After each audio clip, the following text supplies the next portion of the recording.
তো এখানে দেখো এই যে প্রাইভেট কার একটা সাইকেল, তাহলে সাইকেলের তুলনায় প্রাইভেট কার অনেক দামি না? তাহলে একটা একটা আকাশ পাতাল বা একটা অনেক বড় পার্থক্য হচ্ছে না? তুমি যদি অর্থ না বুঝতে পারো তাহলে এরকম পার্থক্য দিয়ে যে একটা কার একটা সাইকেল, কোথায় সাইকেল আর কোথায় কার, তাই এরকম পার্থক্য বুঝালে কী হবে, এখানে লেট অ্যালোন বসাই দিতে হবে। তার মানে এখানে বসাই দিতে হবে কি?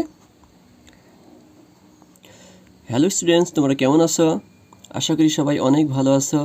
আজকে এইচএসসি স্টুডেন্ট যারা আছো তোমাদের জন্য অনেক অনেক গুরুত্বপূর্ণ একটা ভিডিও, যেখানে তোমাদের আজকে আমি শেখাবো special uses of some phrases and words এর 15টি ইম্পর্টেন্ট রুলস, যা এই 15টি রুলসের বাইরে তোমাদের একটা রুলসও পড়া লাগবে না। আর 10টা যে তোমাদের প্রশ্ন থাকবে 10-এ তোমরা 10ই পাবা এই রুলসের মধ্যে। আর যারা একটু অর্থ কম বুঝো তাদের জন্য কিছু শর্টকাট টেকনিক রয়েছে, এই শর্টকাট টেকনিক দেখেও তোমরা 10টার মধ্যে তোমরা 10টাই অ্যান্সার দিয়ে আসতে পারবা খুব সহজে।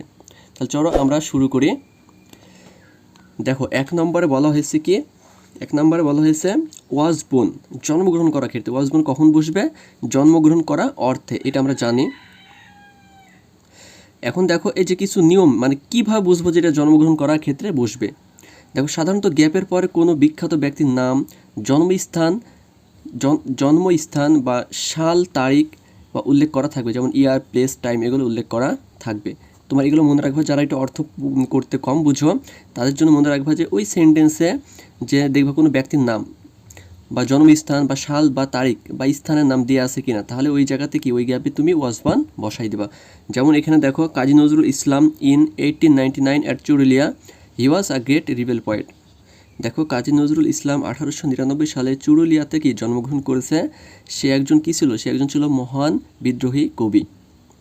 তো এখানে যদি মনে রাখতে হবে যে নজরুল একটা নাম, কাজী নজরুল একটা ব্যক্তি, বিখ্যাত একটা ব্যক্তির নাম।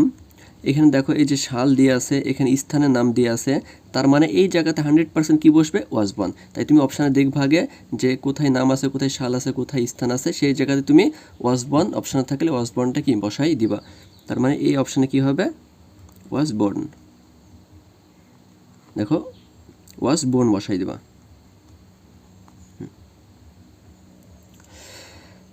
তো ওয়াজ বোর্ন এটা তুমি 100% পরীক্ষা কমন পাবা, মনে রেখো, এটা আসবেই আসবে।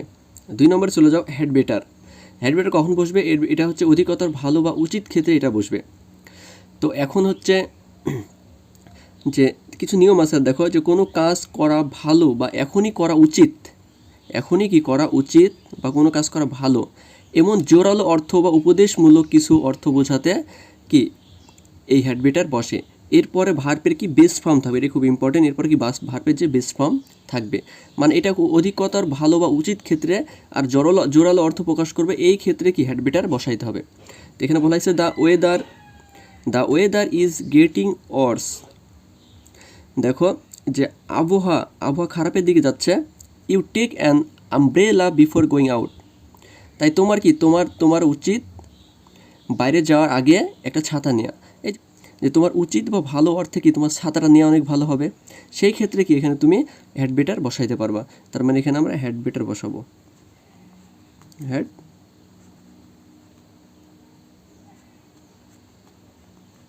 বেটার। এবার দেখো 3 নম্বরে বলা হয়েছে কি যে 3 নম্বর আছে উড রেদার বাংলা অর্থ কি বরং বা ভালো। নিয়ম হচ্ছে এটা যে দুইটি কাজের মধ্যে একটিকে বেশি পছন্দ করা বোঝায়।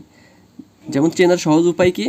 গ্যাপের পরে কোথাও না কোথাও দেন থাকবে, গ্যাপের পর কোথাও না কোথাও দেন থাকবে। তুমি অর্থ যদি না পারো, দেখবা গ্যাপের পর কোথাও না কোথাও দেন যদি থাকে, তাহলে ওই জায়গাতে কি তুমি উড রেদার বসাই দেবা।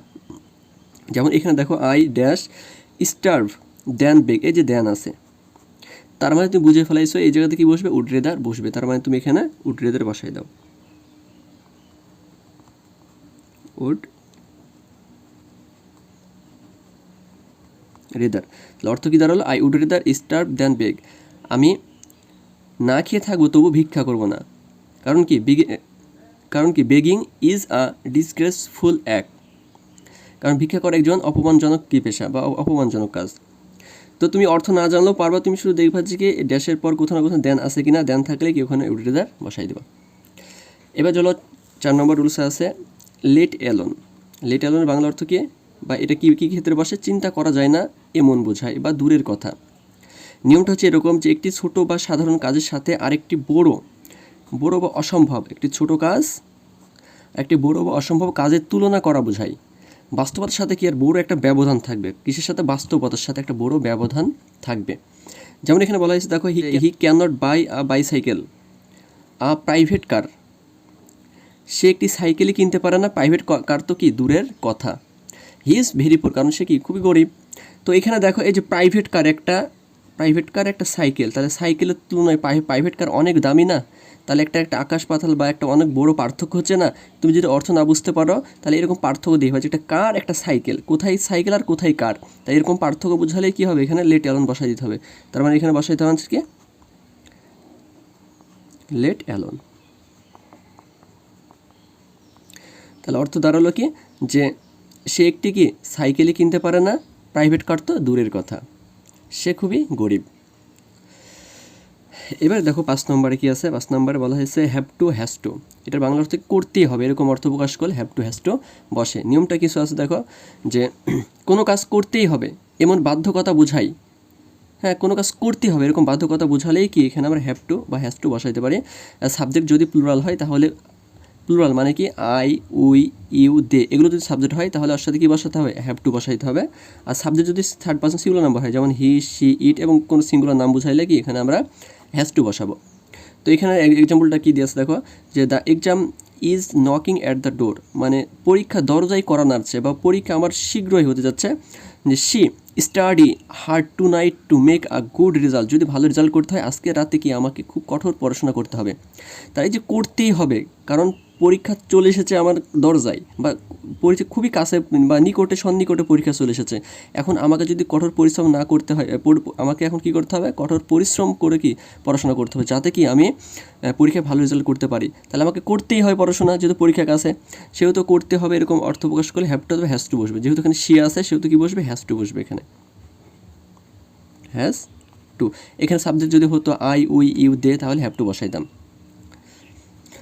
এবার দেখো 6 নম্বর কী আছে। 6 নম্বর বলা হয়েছে যে হোয়াট ইফ কিংবা যদি এমন হয় বা হতো, ভয় কাজ করবে একটা ভিতরে, এবং এর বাংলা অর্থ কি যদি এমনটি হয় বা হতো।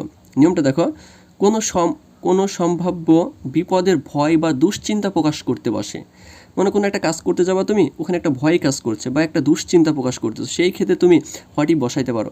মনে রাখবে এখানে একটা রুলস শর্টকাট টেকনিক আছে, যেটা হচ্ছে বাক্যটি গ্যাপ দিয়ে শুরু হলে, মানে বাক্যটি গ্যাপ দিয়ে শুরু হয় এবং শেষে কি থাকে, প্রশ্নবোধক চিহ্ন থাকবে। মানে বাক্যটি প্রথমেই গ্যাপ থাকবে এবং শেষে কি থাকবে, প্রশ্নবোধক চিহ্ন থাকবে।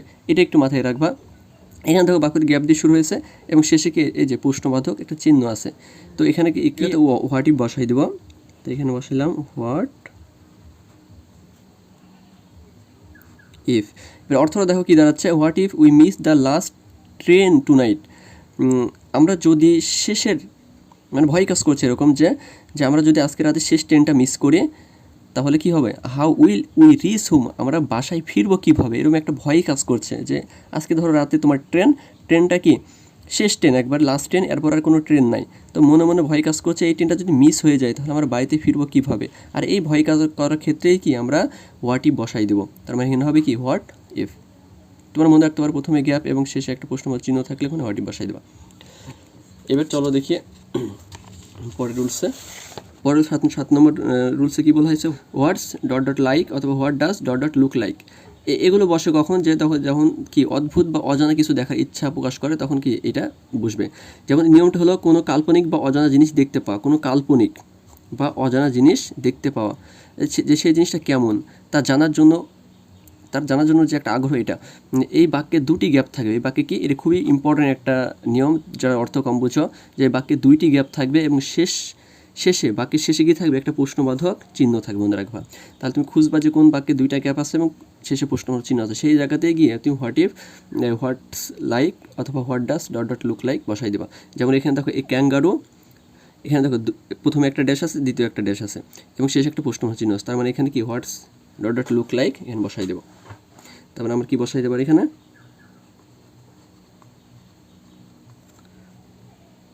হোয়াট ডাস, এই যে এই গ্যাপে হবে লুক লাইক।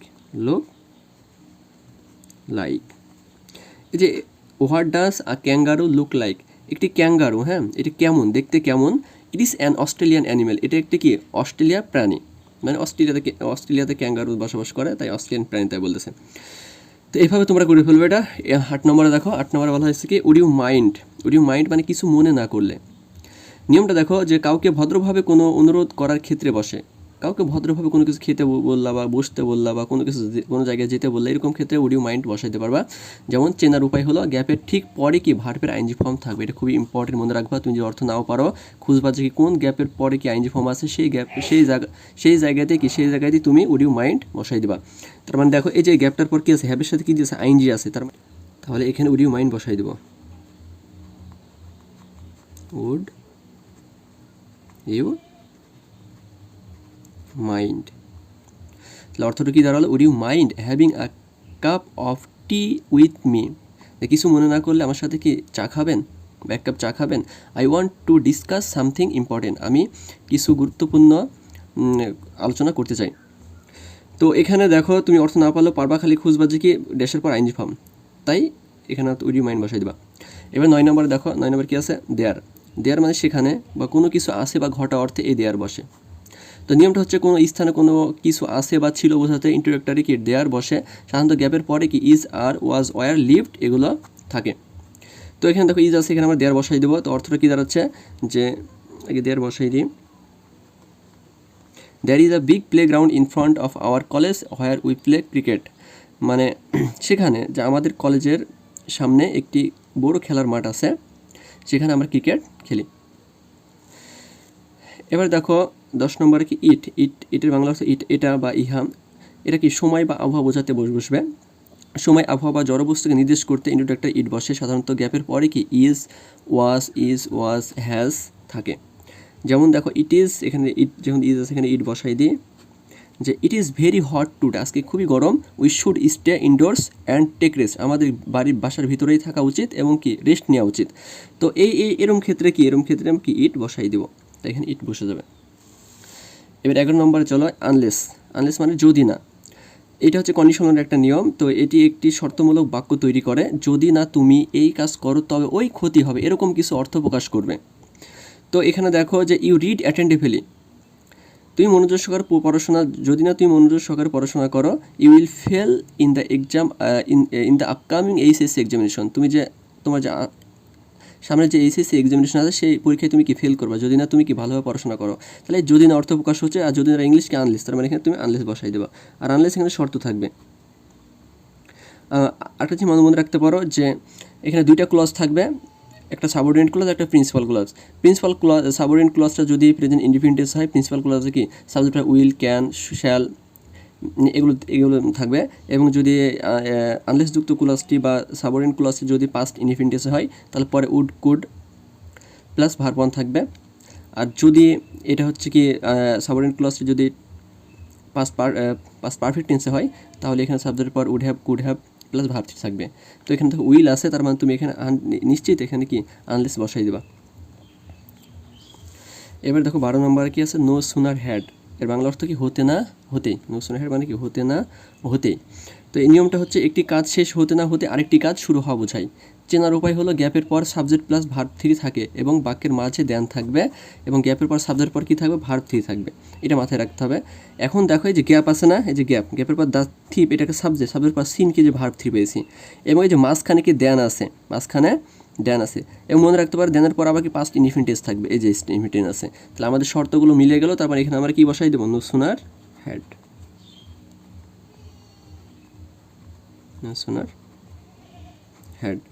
এর বাংলা অর্থ হচ্ছে কি দেখো, চোরটি পুলিশকে দেখতে না দেখতেই কি he ran away from the spot, এই স্পট থেকে সে কি পালিয়ে গেল, মানে চোরটি পালিয়ে গেল পুলিশকে দেখতে না দেখতে। এবার 13 নম্বরে বলা হয়েছে দেখো যে ইউজটু এর ক্ষেত্রে বসে অতীতে কোনো নিয়মিত অভ্যাস ছিল, কারো হতে পারে, তোমার হতে পারে, বা কোনো একটা ব্যক্তির হতে পারে এরকম। যেমন এখানে বলা হয়েছে অতীতে কেউ কোনো কাজ নিয়মিত অভ্যাস তো ছিল কিন্তু এখন আর নেই, এমন বোঝাতে কি এরপর ভার্বের বেস ফর্ম বসে, মানে এরকম বোঝাতে ইউজ টু ব্যবহার করতে হয়। এক্সাম্পলটা দেখো, in his youth my grandfather, মানে যৌবনকালে আমার দাদা swim in the big river every single day, মানে এই বড় নদীতে কি প্রতিদিন সাঁতার কাটতো। মানে তার এই প্রতিদিন সাঁতার কাটা কি তার একটা অভ্যাস ছিল, মানে অনেক আগে অতীতের কথা, হ্যাঁ। তার প্রতিদিন সে একটা সাঁতার কাটতো নদীতে, তার একটা অভ্যাস তো ছিল সে। আর এরকম অভ্যাস তো বোঝালেই কি এই জায়গাতে ইউজ টু বসাইতে হবে, তার মানে এখানে হবে ইউজড টু। এবার চলো 14 আর 2টা রুলস আছে। অ্যাজ সুন অ্যাজ কখন বসে, যে অ্যাজ সুন অ্যাজ মানে ঘটতে না ঘটতেই। নিয়মটা হচ্ছে একটি কাজ হওয়ার সাথে সাথে আরেকটি কাজ হওয়া বোঝায়। সাধারণত এই বাক্যে দুই অংশে কি পাস্ট ইনডিফিনিট টেন্স থাকবে আর মাঝে কি কমা থাকবে, তাহলে মাঝে কমা খুঁজবা এবং দুই পাশে কি পাস্ট ইনডিফিনিট টেন্স খুঁজবা, থাকলেই কি ওখানে অ্যাজ সুন অ্যাজ বসাই দেবা। যেমন দেখো the bell rang, past indefinite tense. The student left, এখানেও কি পাস্ট ইনডিফিনিট টেন্স আছে, তার মানে এখানে আবার কি বসাই দেবো as soon as, as soon as. তাহলে অর্থ কী দাঁড়ালো, যে the bell as soon as the bell rang মানে ঘন্টাটি পড়তে না পড়তেই the student left the classroom with great joy মানে ছাত্রছাত্রীরা আনন্দ করতে করতে ক্লাসরুম ত্যাগ করলো। এবার 15 নম্বরে দেখো লাস্ট রুলস, যে অ্যাজ ইফ অথবা অ্যাজ দো এর বাংলা অর্থ কি যেন। নিয়মটা হচ্ছে এরকম, কেউ এমন ভান করছে যেন সে সব জানে। খুবই ইম্পর্টেন্ট কথাটা মনে রাখবা, যে এরকম অর্থই প্রকাশ হবে যে এই স্ট্রাকচার হলো আগে প্রেজেন্ট ইনডিফিনিট টেন্স, মানে এই সেন্টেন্সের প্রথম ক্লজটি কী থাকবে প্রেজেন্ট ইনডিফিনিট টেন্স এবং পরে থাকবে কি পাস্ট ইনডিফিনিট টেন্স, অথবা আগে থাকতে পারে কি আবার আগে থাকতে পারে পাস্ট ইনডিফিনিট টেন্স আর পরে থাকতে পারে কি পাস্ট পারফেক্ট টেন্স। তাহলে মনে রাখবা তোমরা, যদি আগে প্রেজেন্ট ইনডিফিনিট টেন্স থাকলে পরে পাস্ট ইনডিফিনিট টেন্স হবে, আগে পাস্ট ইনডিফিনিট হলে পরে পাস্ট পারফেক্ট টেন্স হবে। এরকম থাকলে কি আমরা ওই জায়গাতে অ্যাজ ইফ অথবা অ্যাজ তো বসাই দেবো। তার মানে এখানে দেখো হি স্পিক্স, এটা কি প্রেজেন্ট ইনডিফিনিট টেন্স আছে, সে কথা বলে। আর এখানে দেখো হি নিউ এভরিথিং, এই যে পাস্টে আছে এটা, তার মানে মিলে গেল আমাদের যে রুলসের সাথে, তার মানে এখানে কী বসাইব অ্যাজ ইফ অথবা অ্যাজ দো বসাই দেবা। তো এখানে আমরা অ্যাজ ইফ বসাই দিলাম। অর্থ কী দাঁড়ালো, হি স্পিক্স অ্যাজ ইফ, সে এমনভাবে কথা বলে যেন হি নিউ এভরিথিং মানে সে সবই জানে। অ্যাকচুয়ালি কি হি ইজ আ প্রিটেন্ডার, সে একজন ভণ্ড। তাহলে তোমরা কি এভাবেই কি প্রতিটা প্রশ্নের অ্যান্সার দিতে পারবা। আশা করি তোমাদের হচ্ছে যে আজকে যে 15টা রুলস শিখালাম এই রুলসটা খুবই কাজে আসবে। তো আজকে আমরা special uses of some phrases and ওয়ার্ডসের যে 15টি রুলস শিখলাম, এই রুলস আশা করি তোমাদের খুবই উপকৃত হবা, তোমাদের কাজে আসবে। আমি আশা করি তোমাদের এই রুলসের বাইরে কোনো রুলস পড়া লাগবে না এবং যে শর্টকাট যে টেকনিকগুলো তোমরা শিখলা সেগুলো আশা করি তোমার অর্থ না জানলেও তোমরা 10টা যে তোমাদের পরীক্ষাতে প্রশ্ন থাকবে 10-এর 10টাতেই অ্যান্সার দিয়ে আসতে পারবা। এবং এই যে রুলসগুলো তোমরা একটু নোট করে রাখবা, আশা করি তোমরা খুবই উপকৃত হবা। আর এখনও যদি তোমরা আমার চ্যানেলটিকে সাবস্ক্রাইব করে না থাকো তাহলে চ্যানেলটি অবশ্যই সাবস্ক্রাইব করে এসো, কেননা তোমাদের এইচএসসির বিভিন্ন আইটেমের বা বিভিন্ন টপিক্সের উপরে নতুন নতুন আমি ভিডিও নিয়ে আসবো। তো ভিডিওটি কেমন লাগলো সর্বশেষ তোমরা আমার কমেন্ট বক্সে জানাবা। ভালো থাকবা, সুস্থ থাকবা, ধন্যবাদ।